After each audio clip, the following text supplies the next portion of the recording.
Hello, everyone. Thank you for joining us today. My name is Sofia Sprechmann-Sinedo, and I'm the Secretary General of CARE International, and I'm on the board of the International Budget Partnership. The International Budget Partnership, or IBP, partners with budget analysts, community organizers, and advocates working across the world to advance public budget systems that work for all people. Together, we generate data, advocate for reform, and build the skills and knowledge of people so that everyone can have a voice in budget decisions that impact their lives. It is my pleasure and honor to be the moderator of this important event to launch the Open Budget Survey 2021. This event is being conducted with interpretation in English, French, and Spanish. Please press the interpretation language button on your screen and select the language in which you want to listen to the discussion. We are delighted to have with us today leaders from government and civil society to speak to how investing in accountable public finance systems can be a winning proposition that helps countries better manage scarce resources and rebuild the social contract between state and citizens. We will have a keynote address from a leading social activist in India. We will have the results from the 120 countries of the Open Budget Survey and a high-level panel discussion.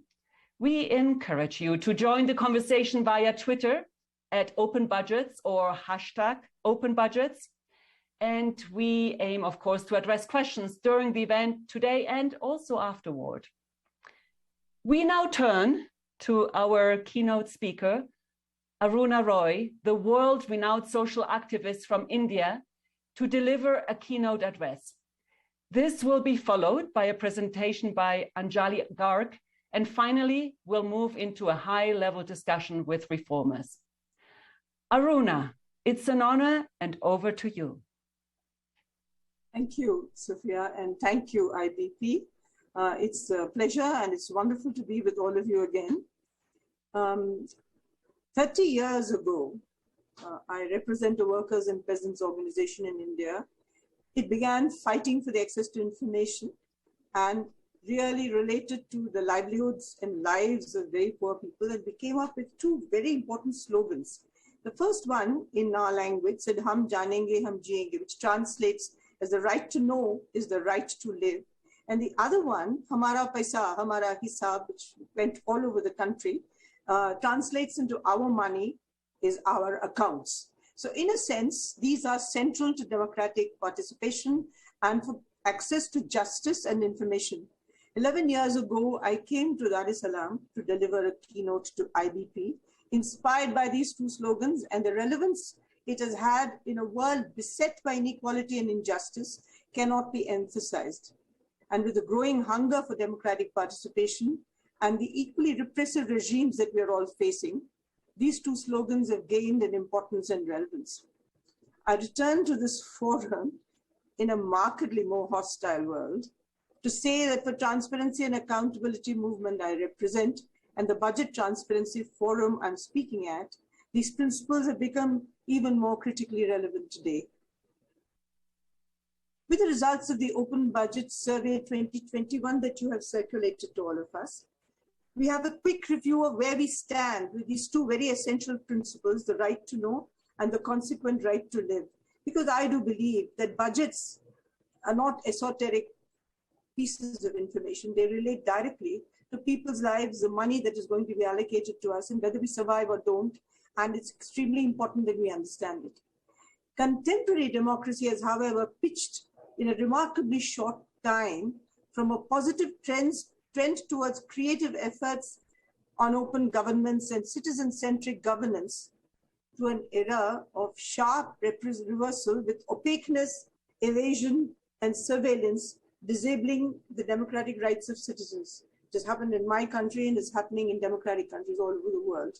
The suppression of dissent and opposition to the invoking of draconian laws has not only led to the imprisonment of rights activists, whistleblowers, and political opponents, but it has also severely impaired the society's ability to self-correct. A decade ago, there was hope and the beginnings of a shared vision between civil society and governments based on an understanding that democratic practice needed to become more participatory. Citizenship began to be defined and was measured through the lens of transparency, accountability, and participation. The last decade, however, has witnessed the emergence of transparency and accountability systems evolved diligently by civil society formations to evolve inclusive systems, to deliberate and reduce inequalities being threatened. Progressive formations such as the IBP and the OGP, which emerged and gave direction to progressive political governments which supported them, was a beacon light. It is very important to understand that without these intelligent tools, citizens could not have worked the dream of a more equal society. The journey towards this conceptualization of citizenship has not been easy. The fear of questioning by governments and the power elites as a threat to their impunity has made many governments and leaders retract from their promises. In India, we are often fighting a battle to curtail and to limit the horizons of the Right to Information Act, which we fought for and got in 2005. They're often caught between the implicit political promise of sharing power with the vote, which they give in a democracy, and the reluctance to face public scrutiny and accountability. As contemporary events show, there are now huge challenges within countries, not to mention conflicts between countries, as in Europe, affecting and threatening democracy itself. The recent management of medical care during the pandemic has further underscored the need for greater economic sharing and for a participatory system of governance in which people have a say in the form of governance and in the delivery of basic services. The need to have universal health guarantees and information at the peak of the pandemic raised these issues to a newer level of emphasis and to emphasize the right to live. Many people lost their lives because of inadequacies of governments and not sharing information. By bringing into stark relief the effects of widening inequality and the costs of weak public accountability, the pandemic should have created a moment for collective reflection, including by those in the political establishment. Unfortunately, this has not happened. The questions often unanswered about government spending on pandemic and vaccines have underscored the need for open budgets and transparency and accountability of expenditure as never before.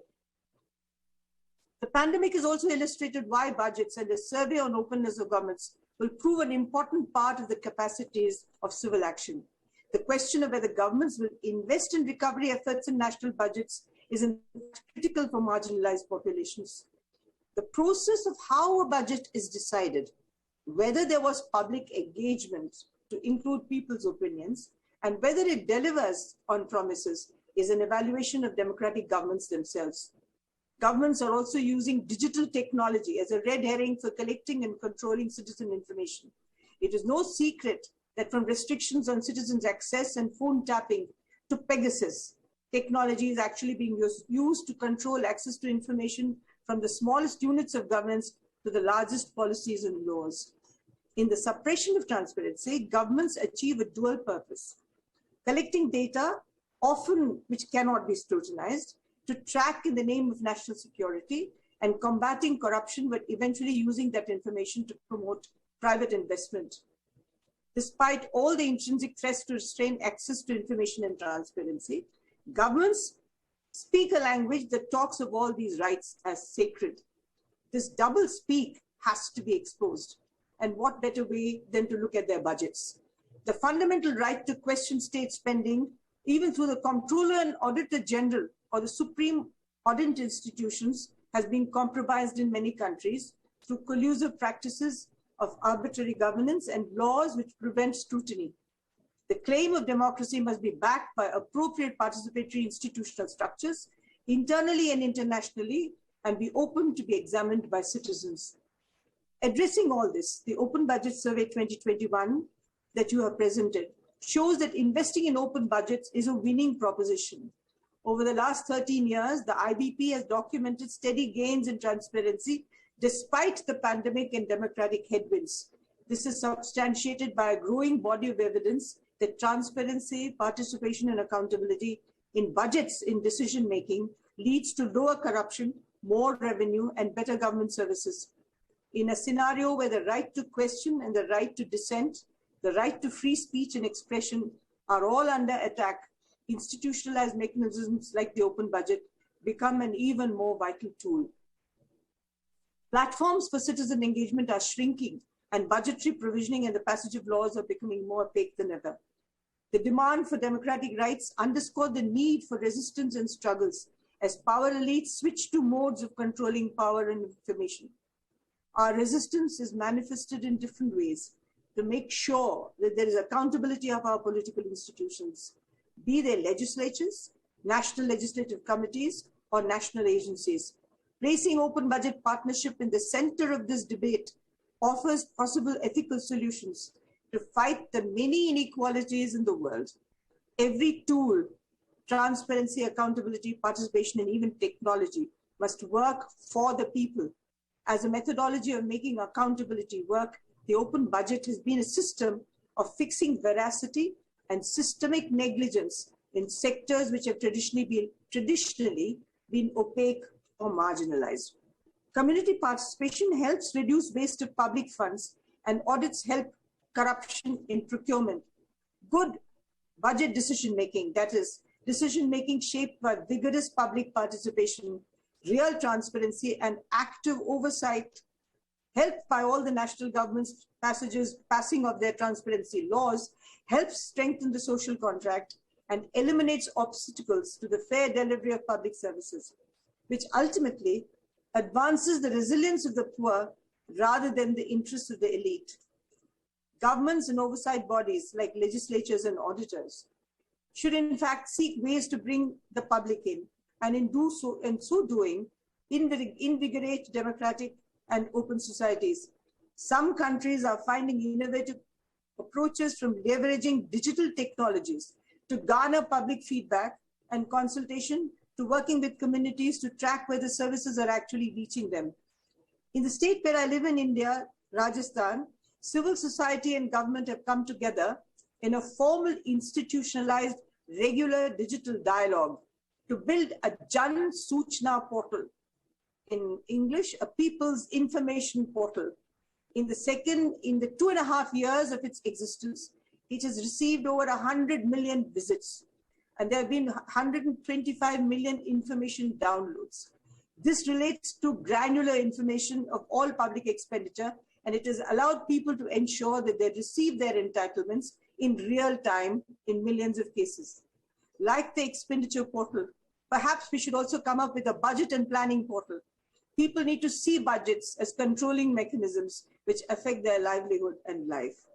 To realize the full benefits of citizen engagement, governments should establish sound public participation opportunities throughout the 4 stages of the budget cycle: formulation, approval, execution, and oversight. Government must find a way to reach out, and citizens must enforce governments to reach out and allow participation. Finally, these big questions that only economists and policymakers feel that they have the competence to discuss must be challenged.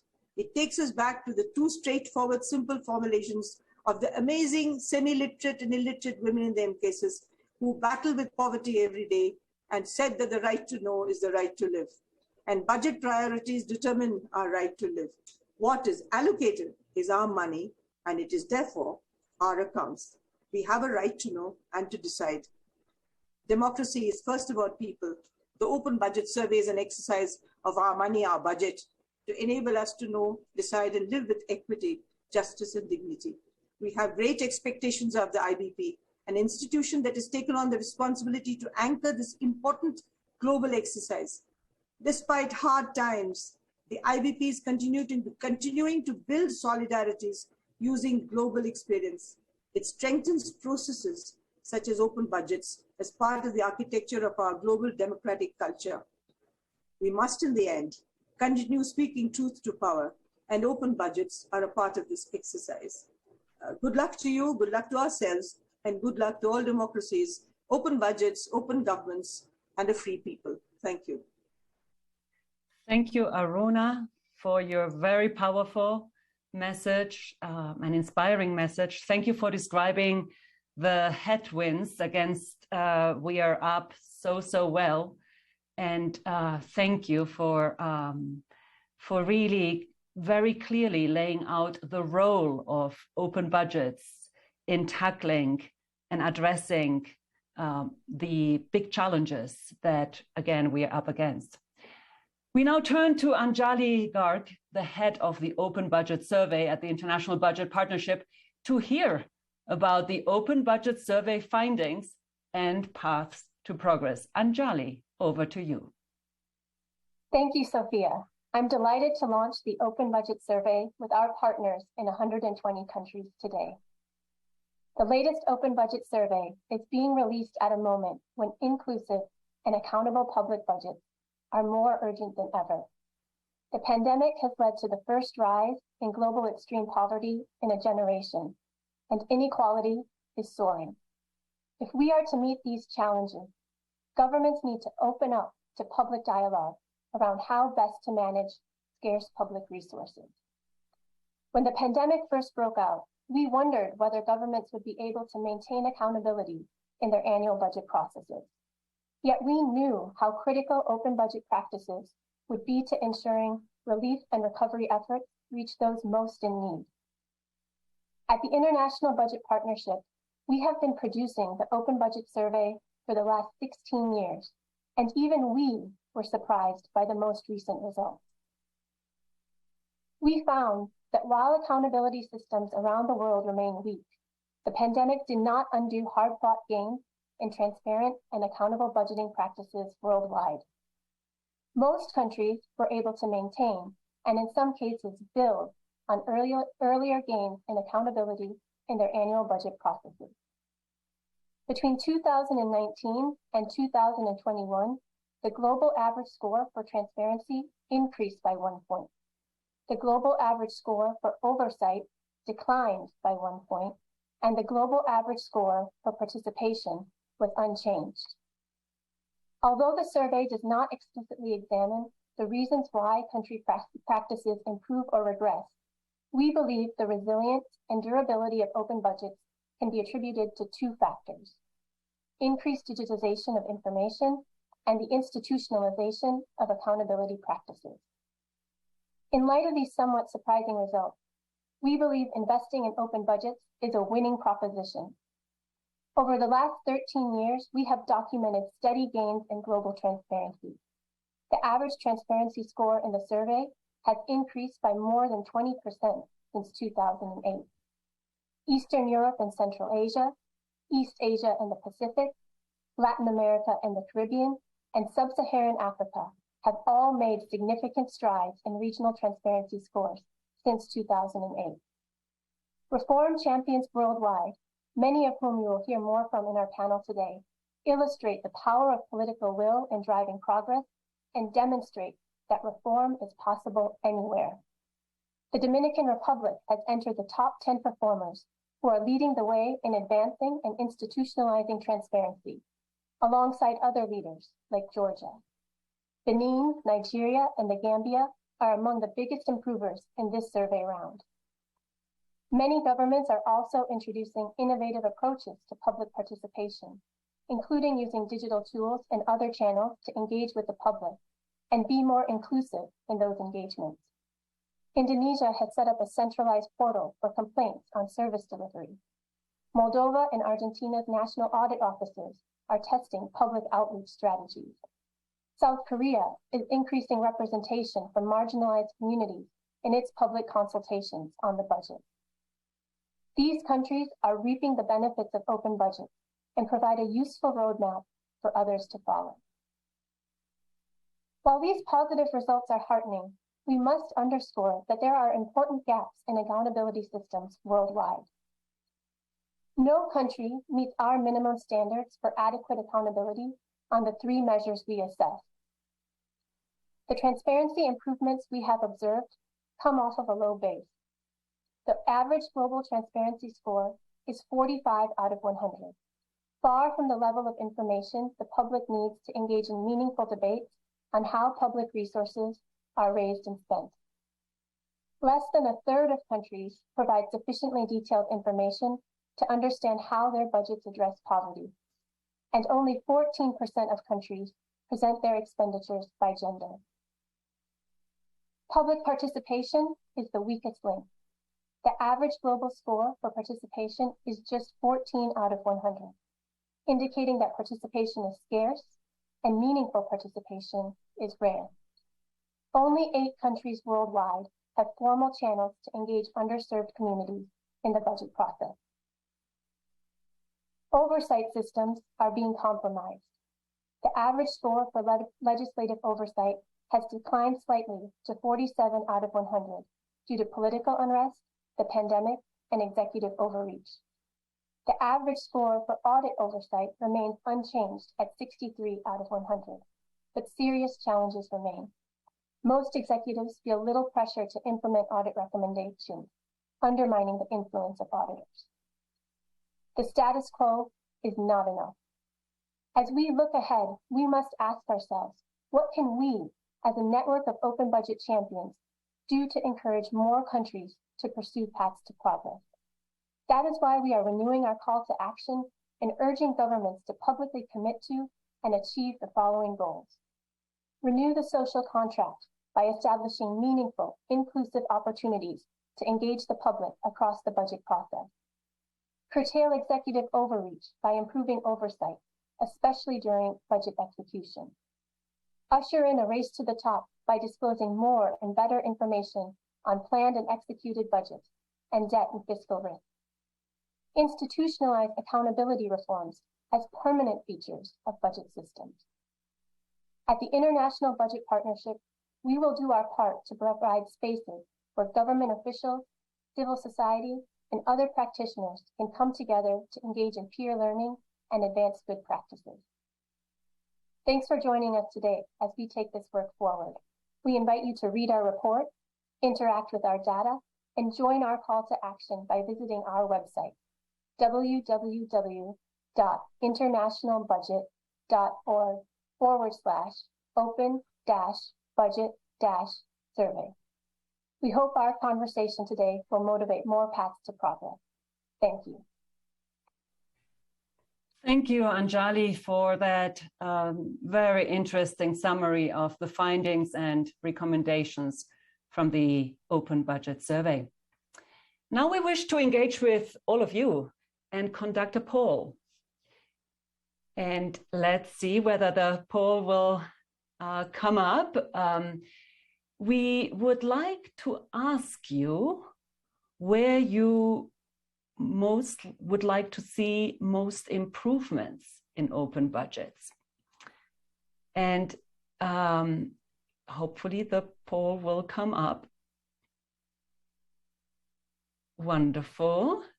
So the question is, where would you most like to see improvements in open budgets? And the options are more timely, comprehensive, accurate budget information on budget plans, more timely, comprehensive, accurate budget information on budget execution, more inclusive participation, and more robust role by legislative and national audit institutions. So let's see the results. And as you can see, execution and participation seem to be the areas where most of you think we need to make greater progress. Participation first place, and then execution. Thank you for your engagement. And as you can see the bars moving on screens, thank you very, very much. Let us now move to our panel, to our high-level panel, and hear the perspectives of several stakeholders. Before I introduce the panel, I would like to present a short video recording from Minister Zainab Ahmed, who is the Minister of Finance, Budget and National Planning of Nigeria. She had intended to join the panel, but was called away to another urgent event. And she was kind enough to answer a couple of questions that we have recorded. In the video that we will play, Minister Ahmed answers these two questions. What reforms have you undertaken? And what is next on your agenda as you seek to strengthen and sustain open, inclusive, and accountable budget practices? Let's see the video.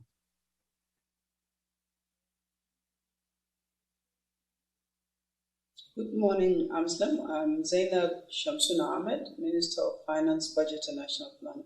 I'd like to start by ascribing the success of Nigeria and OBS to the very hard and consistent and diligent work of the DG Budget and the staff of the Budget Office, and also to the cooperation that we have been able to receive from the Parliament and also from our colleagues, ministries, departments, and agencies. What have we done? Since we started working on the budget in 2015, we've done a number of reforms. The first one the very significant one, is being able to put within the government integrated financial management system a budget model, so that the budget itself is prepared on the GIFMIS system and submitted to the Budget Office on the system. What that does is it enables us to have an audit trail of all the inputs at different stages in the preparation of. So what that did immediately was to help us enhance our control on the transparency and accountability of the budget process itself. And also people knowing that whatever you do on the system is traceable. It really did a lot for us. Second major achievement for us is being able to steer back the budget process from to the January to December cycle. Why that is significant is that we had experienced periods where our budgets were passed in March and sometimes in May. There was the third year that it was passed in June was really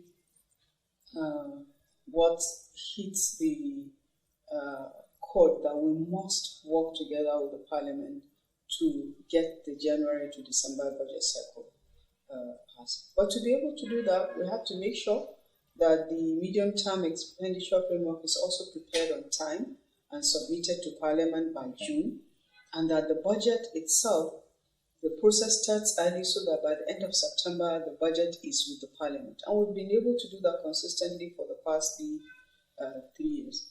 And in the process of the budget and the MTEP, we consult with the public, we consult with ministries, departments, and agencies during the preparation. After the MTEP is submitted, after the budget is submitted, we also expose the budget through presentations of the MTEP and presentations of the budget to the public. That has enhanced the power of the citizens to be able to interrogate the process as well as interrogate the data that we use as a basis for the budget and even the budget itself. It's been a lot of hard work. Yes. But it's also been very beneficial and very, very interesting. So what we're really missing is an organic budget law. To be able to set up the Budget Office to stand on its own as an institution, and also to have a law that guides all of its actions. So right now we also have the Fiscal Responsibility Act, the Financial Regulations Act, but the Budget Office is not an institution of its own. And that has consequences. It means that the public service can at any time pull your staff out of position or put new staff to you, and then you're continuously trying to train people and get them up to a certain level, and after a while they move out again. So that's something we're trying to address by being able to have in place an organic budget law.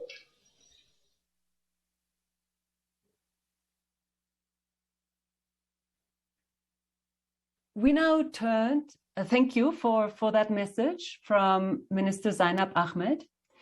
We would now like to turn to the distinguished speakers to learn more about reforms and ways forward. And let me start with Minister José Manuel Vicente, Minister of Finance of the Dominican Republic. The Dominican Republic is a rare example of a country that has seen its transparency score increase in every round to a high of 77 in the latest Open Budget Survey 2021. In other countries, we have seen improvements and then regression. What lessons can you share about institutionalizing open budget practices? Over to you, Minister Vicente.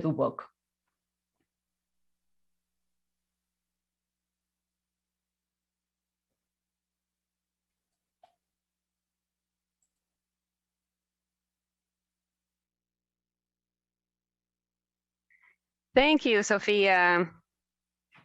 It's an honor for the Dominican Republic and a pride. We're very proud to have attained this score. And I would say that there are three main lessons or elements that all countries should keep in mind to continue advancing in the area of transparency. The first is political will. If there is no political will, it's very difficult to show progress on a topic that is so complex and delicate as the topic of budgets. The Dominican Republic, as you said in the beginning, has been improving now for several years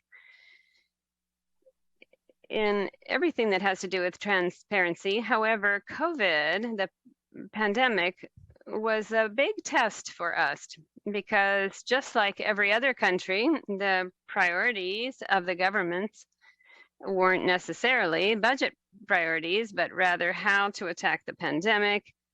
And the whole focus was on how to control the pandemic. However, in spite of this, and along with the political will that I mentioned previously, we were able to quickly implement reports on government spending and investments and everything related to COVID. And we were giving more transparency to the citizens about how the resources from their taxes are being spent, because those resources belong to the citizenry. And so the political will, again, is very important. In spite of being in the middle of a pandemic, we did not leave the issue of budget transparency aside. The second thing I would say is has to do with institutional growth, capacity building, etc. In the middle of the pandemic, we increased the frequency of our budget reports, and we had greater disaggregation. Starting from October of 2020, we implemented expenditure reports weekly, in which public expenditures were presented in the smallest detail available in all of the budget areas. And this was accompanied by greater efforts to have direct contact with the citizenry and with civil society, with the objective of increasing opportunities for these groups to participate in the process of budget formulation and to give a voice to these citizens in everything having to do with the formulation and the putting together of the budget. The third thing that I would say is very important in this significant progress that we have been able to have has to do with continuously improving and seeing how to leverage the use of technology, social media, as a way of getting to the population that uses social media frequently. And so we have adapted all of our reports so that they appear more in form of infographics that are easier to understand. And that have a more, instead of the reports that are focused more economically than the idea of informing the public. And so periodically, there are gatherings where questions are taken live. And that's another way of keeping citizens informed. And I would say that with these three elements, these are the things that have helped us to have the success that we have had up till now. Thank you very much, Minister José Manuel Vicente Duboc. And it is now my honor to turn to Minister Lasha Hutsusvili, Minister of Finance of Georgia. Georgia is now the highest ranked country on transparency in this year's survey, and its score has increased by over 30 points since 2008. We also have seen improvement in all three pillars of our survey: transparency, oversight, and participation. What benefits, dear Minister, have you seen of open and accountable budget practices? Over to you. Thank you for the question. Dear honored guests, dear colleagues, I'm honored to welcome you all at the global launch of the Open Budget Survey to 2021. Once more, on behalf of Georgia, we are really proud when we look back to the past. We have followed up to these days from the country with the minimal transparency in 2006 to the country which follows the standards of extensive transparency since 2017. And the latest results that ranks Georgia #1 among 120 countries. Open Budget Survey results show significant improvements even compared to the previous one, irrespective to all the restrictions linked to COVID-19, when basically we have maintained the work from home practice for our staff for almost 2 years.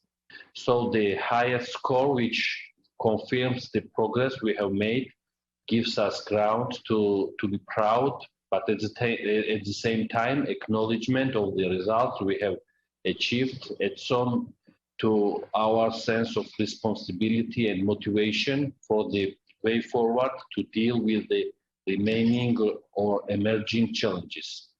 For the past decade, Georgia has undergone through the serious reforms in public finance management. Georgia is very actively monitoring the ongoing PFM reform.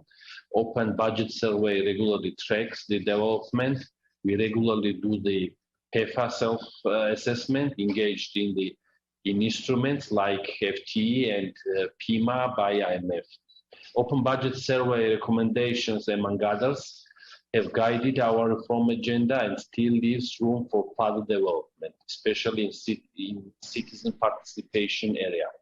All the above mentioned prove that being transparent and open is priority for government of Georgia. The spread of the new coronavirus into 2020 has been the biggest challenge for the whole world and has caused significant fluctuation in the global economy. Naturally, the pandemic caused an economic recession in Georgia as well. However, it needs to be mentioned that as a result of the implemented reforms, the existing PFM performance and the budget system was flexible enough to mobilize the necessary funding in crisis situation. The organic law of Georgia on economic freedom provides for specific regulations such as triggering escape clauses related to fiscal rule limits. Mechanism for adjusting the annual budget law allows allocation to the distributed between programs and sub-programs to mobilize necessary resources, ensuring that all necessary measures are funded even before annual budget law amendment take place, but in rule-based manner. All above mentioned has led to the continuity of the budget process, related practices, even during the COVID-19 pandemic, when state of emergency was declared in the country, and while the public sector, including the Ministry of Finance, worked mainly from distance remotely. We were lucky to have been supported by international donor organizations on this road, not only financially, but also with the technical expertise. This plays a vital role in the capacity building process and ensuring that the reforms go into right direction. Let me use this opportunity to thank you, World Bank, USAID, UNDP, IMF, GIZ, UK government, and many others for the support and trust they have to our reforms. Thank you very much, Minister Hutsusvili. And now it is our pleasure to welcome the State Secretary Vladimir Arashelov of Moldova. State Secretary Arashelov, we have seen how Moldova has newly reached the threshold of 61 points, signifying sufficient amounts of information are publicly available and can support an informed public debate on the budget. How can the government and civil society use the Open Budget Survey to guide reform efforts across the accountability ecosystem? Over to you, State Secretary. Thank you very much. It is a pleasure for me to be present at your event. On behalf of the Minister of Finance, I would like to congratulate for this event and for this interesting presentation and speakers. It was very interesting for me to share the experience among these countries. Georgia, Dominican Republic, it was a very interesting presentation, and we will consider in future in our implementing efforts of open budget. Anyway, the document presented, the Open Budget Survey, is presenting an objective assessment that could enable all involved stakeholders to have a consolidated position regarding the way the country is at some point. And to have discussion based on these indicators, building future decision regarding transparency and accountability measures into the government. The document is also useful as a factological and as a reference source in other sectors, related studies that could be interconnected to the transparency and accountability issues. That are made by different think tanks or CSOs, for example, institutional or sectorial analysis at the different government levels. Thank you very much, and once again, congratulations for this wonderful event. Thank you so very much, State Secretary. And now we turn to the Director of Cabinet, Herman Orutaku from Benin.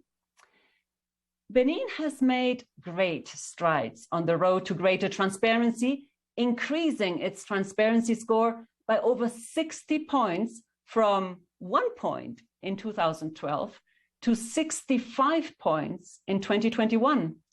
Benin is now one of the best performers in Africa. What lessons can you share that could help other reform-minded governments to make progress as you have made? Director of Cabinet, please, over to you. Thank you so much for this question, and I will try to reformulate it if you would allow. I think it's more enriching to speak of experience than of lessons. So I would like to share Benin's experience when it comes to greater budgetary transparency, and we have progressed in 3 areas. First of all, the state of affairs before 2016. Where are we today? And you've already spoken about that, and the actions which enabled us to attain the point where we are at now. Speaking of the situation, in 2015, we had a score of 45 out of 100 in budgetary transparency. The main observation of IABP had to do with the auditing report and another report based on the last survey. we had 65 out of 100. And you can see now easily that our country has been publishing since 2019 all of the reports required by the international organization in terms of budgetary transparency. In addition to that, there has been publication of reports such as gender sensibility of the budget, sensitivity to climate change and social areas and so forth. So in all areas of budgetary transparency, we have political will at the highest level because our president, Patrice Talon, announced in 2016 a vast reform program that had to do with reforming public finances and ensuring budgetary transparency. So there have been several aspects to the reforms. I'm going to describe the actions, beginning with a definition of budgetary transparency by Nikes Mede in his work called Public Budgetary Transparency in UMOA. And here we talk about 4 levels of requirement: the initial discussion with citizens, informing the parliament, informing the citizen, and of course, the various accounting requirements. Based on deliberations, there were frameworks established for decision-making with citizens. First, we revised the framework that encouraged civil society participation in the budgetary process.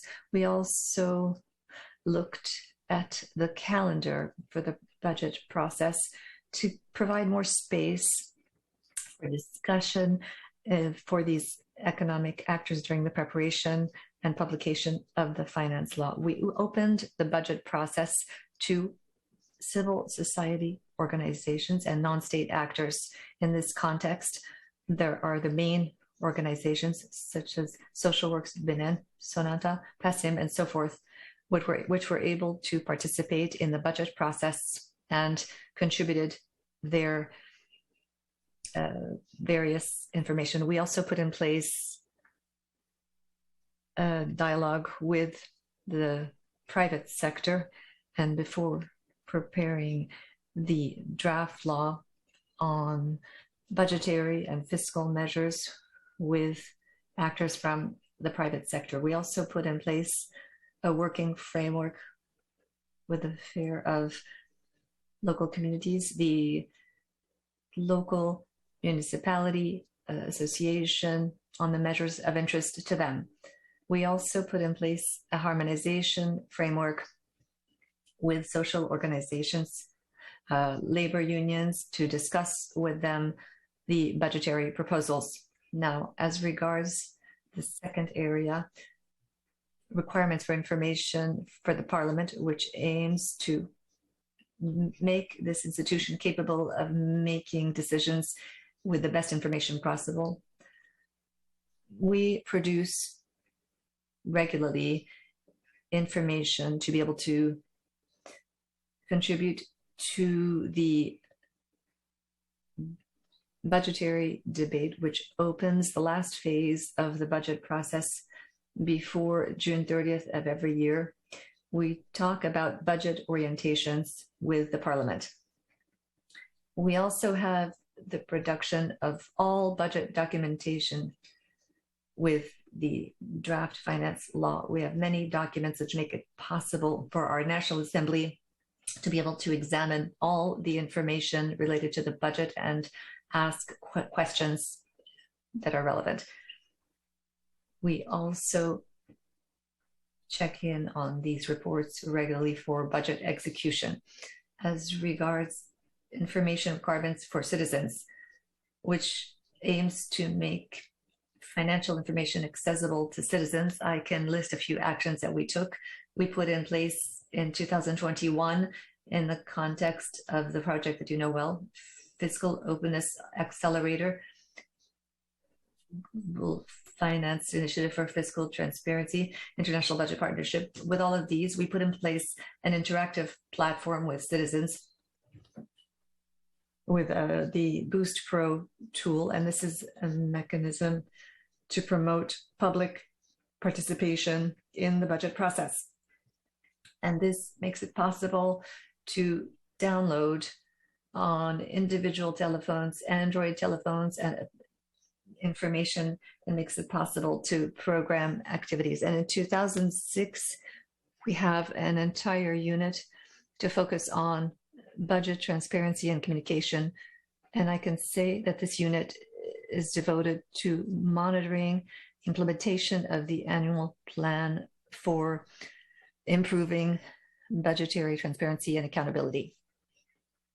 Another thing that we did in this context was to create an intranet site which is exclusively devoted to periodically publishing financial and budgetary data. This makes it possible for us to systematically publish information required. Something that is special that we did was to translate into national languages main reports on budgetary transparency.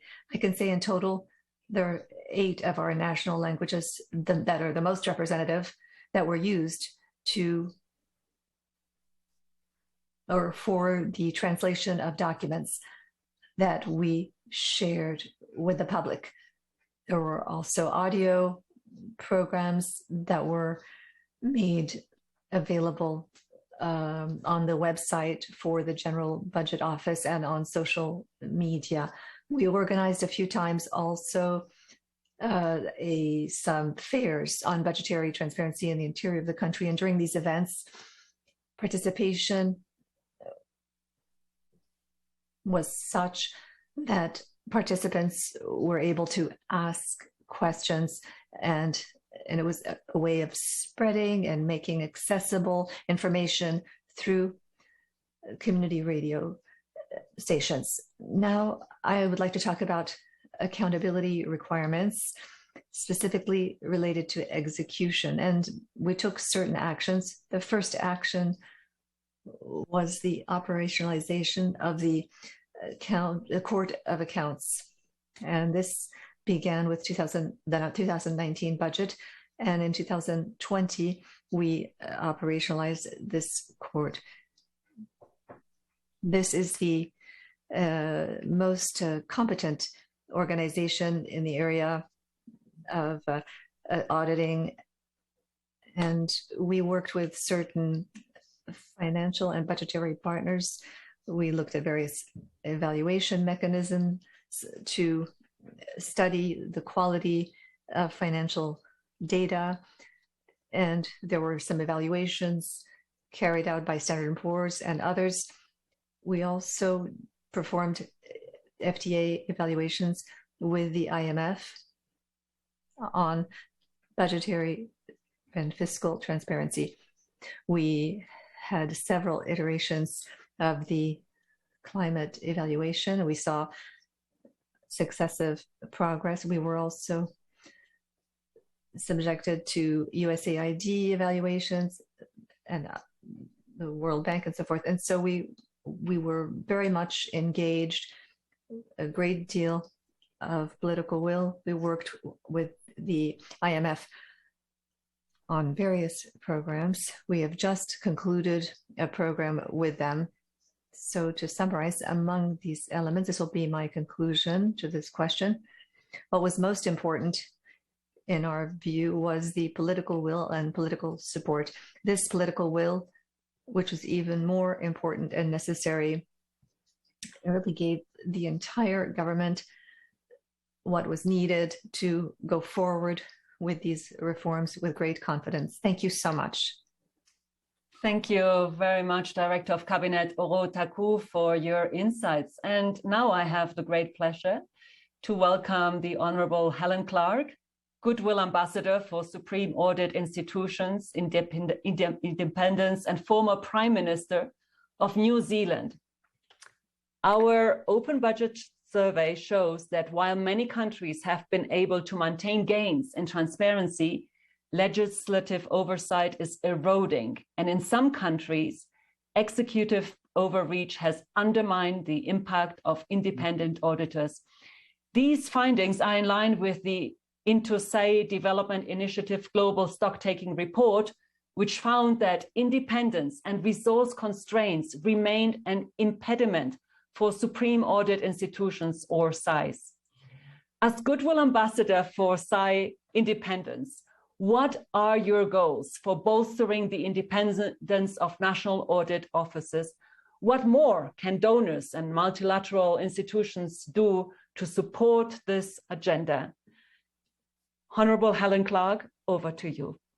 Well, thanks for the question. And the problems and challenges that you referred to are indeed very real ones. And one of the reasons why Inter-SAI Donor Cooperation has asked me to be a Goodwill Ambassador, as I've worked in this area of transparency and open government for a long time. Of course, in my own country in New Zealand, holding high public office at UNDP, where encouraging open and good governance and accountability was an important part of the program. Also as chair of the Extractive Industries Transparency Initiative, which promotes good governance in that sector. So having well-functioning accountability systems and governance is something that's very, very important to me. And that includes having independent oversight of government budgets and expenditures, which is what supreme audit institutions, of course, do. So what we see is that generally these institutions are performing their roles by conducting audits of government expenditures. And during the pandemic, this became very important. There was a lot of money sloshing around during the pandemic. And some may remember Kristalina Georgieva of the IMF saying, spend what you can to get through this, but keep the receipts. Keeping the receipts is very important for accountability. Supreme audit institutions doing these audits of extraordinary emergency spending is very important. However, the independence of a number of the supreme audit institutions around the world is being challenged. That can range all the way from very direct interference in the work of the audit office. We've seen this recently in Sierra Leone and West Africa, where the Auditor General and her deputy were suspended from their positions shortly before the expected release of their annual audit report. This is clearly very concerning. And then there can be the more subtle interference, but interference nonetheless, in the form of executive control over appointment processes to supreme audit institutions and over their budgets, limiting the resources that they have, limiting their autonomy over their human resource administration, and of course restricting their access to information. And information is the bread and butter of an independent audit system. Now, we're also seeing that while very important audits may be conducted, they're often not published nor made available to the public. So they're not a lot of use if people don't know about them, because you can't hold people accountable if the information isn't out there. So this has consequences for the extent to which audit recommendations are being followed up, and limits the institution's ability to play their accountability role. A lot of these challenges were exacerbated again during the pandemic, when a number of the institutions saw their budgets reduced, lockdowns impacted on access to information, and fewer audits were published and followed up. Obviously, supreme audit institutions are meant to provide an independent check on how governments manage public funds. I remember this very well from my time in political life in New Zealand. And they have to be independent if they're to be effective. So my job really as the Goodwill Ambassador is to keep raising this issue, to speak up when independence of a supreme audit institution is threatened, and shed light on these conditions that need to be in place to enable them to operate effectively. Now, the Inter-SAI donor cooperation is a cooperation between the International Organization of Supreme Audit Institutions and the development community, including the multilateral and the bilateral donors. They play a role by providing funding and capacity building support to Supreme Audit institutions. And through that cooperation, Supreme Audit institutions may be both providers and also recipients of capacity building support. We've heard from Georgia today. The Supreme Audit Institution of Georgia is a good example of an institution that is engaged in various support programs itself, and it shares valuable lessons learned from its own path with other institutions. We also see that independent auditing by the national Supreme Audit institutions is increasingly being included as a condition linked to loans by the international financial institutions, such as recently with the COVID-19 funding. So again, if funding from an IFI is going to be conditional on having proper checks and accountability, this is something that governments need to very much take to heart. We would also say that having a strong independent audit institution is critical for establishing trust between governments and their citizens. And here we see the role for civil society to be demanding more information from governments, requesting audits, making use of the information that's in them, and lobbying governments to follow up on audit recommendations. I think civil society can also be vocal in support of the independence of the audit institutions. I'll make one more point linked to my hat as board chair of the Extractive Industries Transparency Initiative. The processes of the EITI in each country implementing its standard, which is like a convention, these processes generate a tremendous amount of data. Data about revenue flows, data about contract contents, data about beneficial ownership. And for a Supreme Audit institution, which is interested in following where the money goes, this data is incredibly important. And we would encourage Supreme Audit institutions, parliamentary committees, media to be using this information to hold governments to account. That's their function, and we don't like to see the data from our processes underused. We want to see it well used to ensure accountability. Back to you. Thank you so much for those really important insights. Really very profound, very critical. Since we soon will run out of time, can I ask you all for a lightning round, meaning really brief 2 minutes for each of the speakers. And we would like to ask you, what is next on your agenda as you seek to strengthen and sustain open, inclusive, and accountable budget practices? This is the question for our ministers from the different countries. So can we start with you, Minister José Manuel Vicente Duboc? Give us a sense in 2 minutes on what is next on your agenda to promote open, inclusive, and accountable budget practices.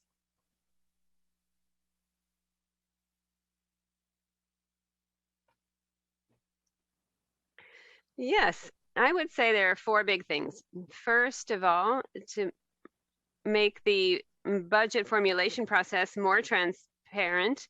For the 2nd year in a row here in the Dominican Republic, we have been doing consultations with population on the budget. Second would be strengthening the social participation in the putting together of the budget. Here, together with the Minister of Economy and Planning, we have done citizen consultations in various parts of the territory. For example, in 2022, about 94–95% of the investment projects that have been included in the budget have been the result of a prioritization process that we call the Council of Provincial Development. So it's gone through the province level. And also, we're looking at the budget with the perspective of social inclusion, supporting the development of budgeting reports with a gender focus. And finally, I think we still have to go into more depth on the mechanisms of disclosure of budget information. And these mechanisms that we're thinking about is thinking about launching a website, a portal for fiscal transparency with dashboards that are interactive and understandable so that citizens can have access to the data and be able to manipulate the data as well. Thank you so very much. Minister Hutsusvili, over to you, 2 minutes. What is next for you?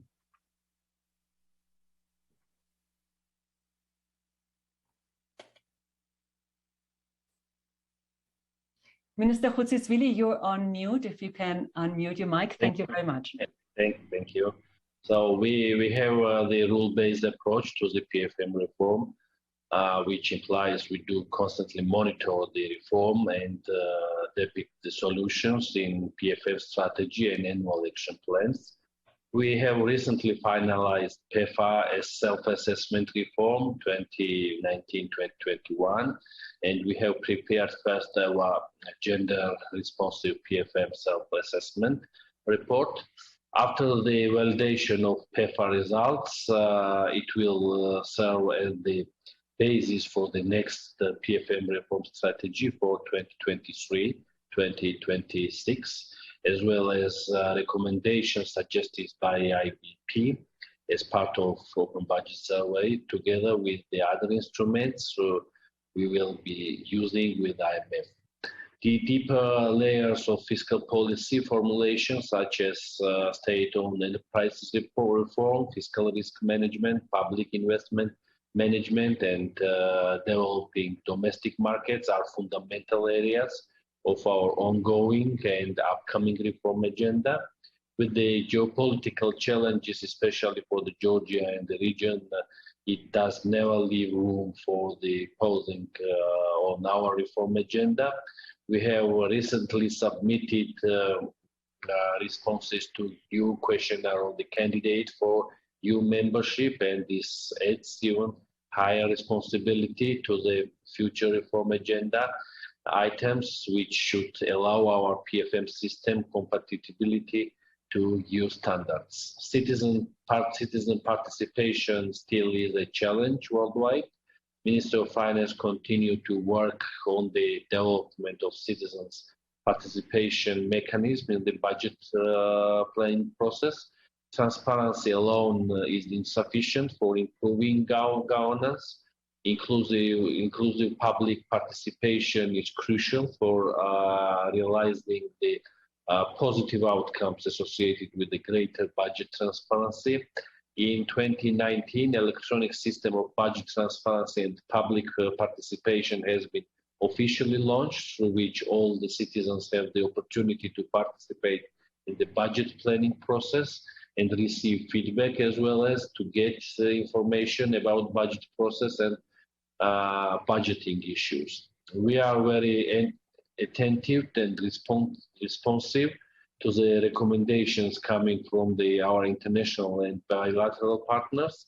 It's our honor to be the member of the GIFT network as steward, and thereby we hope to promote cooperation and exchange of experience between all parties involved to boost the development capacities linked to transparency, participation and accountability in budgetary policy. Minister of Finance will continue to promote and intensify efforts to improve budget transparency, participation and accountability in the fiscal and budgetary policies. Thank you so much, Minister. And now, very briefly also, please, State Secretary Arashelov, your take. We are in the process of updating our framework policy documents like public finance management strategy, like public internal financial control program, development program that will encompass all related assessments and studies, including accountability and transparency. Also PEFA, also your study, and in order to ensure citizens' participation and awareness into the budgeting process. And of course, we will do it through a very transparent and comprehensive consulting process that will ensure, let's hope that there will be described all our decision and all our interventions into this sector. Thank you very much. Thank you, State Secretary. And finally, Director of Cabinet Oro Takul. So please, your take, 2 minutes on what is next.